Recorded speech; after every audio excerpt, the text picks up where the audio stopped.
बुरे वाला मुगल न्यूज़। गग्गो मंडी में महकमा नहार के हाथों ग्रीन पाकिस्तान मूवमेंट की बर्बादी का सिलसिला न रुक सका। बल सफाई के दौरान महकमा नहार ने सैकड़ों छोटे बड़े दरख्त जड़ से उखाड़ फेंके। हुकाम बाला से गुजारिश है कि इस वाक़या का नोटिस लें और बच जाने वाले दरख्तों को कल के दिन भी ज़ाया होने से बचाएं।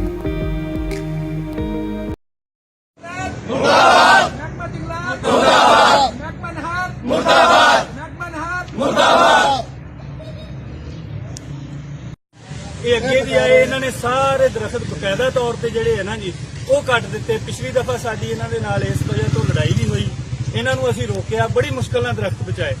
अज ये क्रेन लैके आ गए, इन्होंने कहा जी कि ये दरख्त असीं जिहड़े आ जी तोड़ने। अद्धा घंटा असीं इन्होंने पूरी मार्केट ने यह गल कही है कि यार सायादार दरख्त आ, स्कूल आ, इत्थे हॉस्पिटल आ, लोग आण के बैठते हैं, ठीक है, कल्ले दुकानदारां नूं सहूलत नहीं, हर बंदे नूं इहदी सहूलत है। लेकिन उन्होंने सारे दरख्त मस्जिद के सामने भी तोड़ दिते हैं। यह सारे जिन्नियां दुकानां दे अगे सारे दरख्त इन्होंने तोड़ के आ सारा कचरा साडियां दुकानां दे अगे खड़ा करके ये चले गए कट के। फिर इन्होंने यह चकना भी नहीं गए, ये साडे सिर ते ही आ। असीं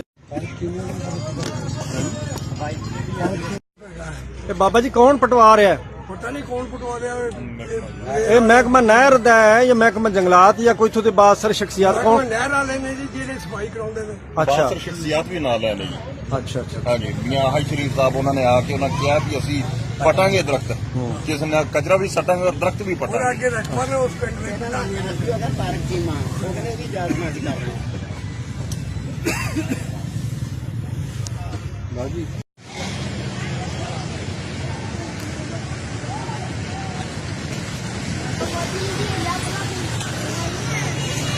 अस्सलाम वालेकुम दोस्तों, सब्सक्राइब कीजिए मुगल न्यूज़ बुरे वाला चैनल को और बेल आइकन दबाइए सबसे पहले लेटेस्ट वीडियोस देखने के लिए।